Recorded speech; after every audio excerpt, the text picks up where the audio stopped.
بسم اللہ الرحمن الرحیم۔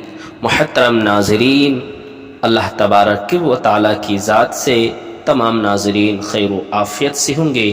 آج ہم بات کریں گے یاجوج ماجوج کے بارے میں۔ قرآن کریم کے سورہ کہف میں یاجوج ماجوج کا تذکرہ ہے۔ یہ لوگ عام انسانوں کی طرح حضرت نوح علیہ السلام کی اولاد میں سے ہے۔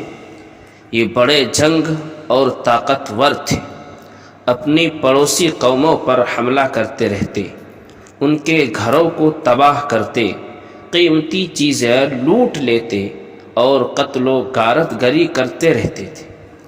انہی لوگوں کو فتنہ فساد سے حفاظت کے لیے ذوالقرنین کے ایک مضبوط دیوار بنائی تھی۔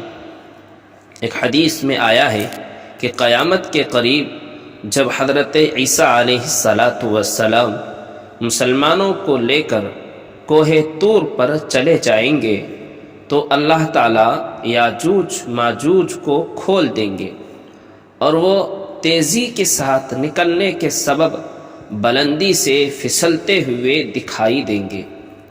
ان میں سے پہلے لوگ بحر طبریہ سے گزریں گے تو یہ سارے پانی کو پی کر دریا کو خشک کر دیں گے۔ سارے پانی یاجوج ماجوج پی کر دریا کو سکھا دیں گے، خشک کر دیں گے۔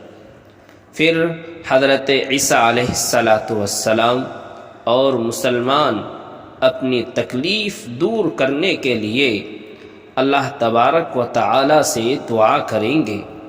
اللہ تبارک و تعالی ان کی دعا قبول فرمائیں گے اور ان لوگوں پر وبائی صورت میں ایک بیماری بھیجیں گے اور تھوڑی دیر میں یاجوج ماجوج سب کے سب ہلاک ہو جائیں گے۔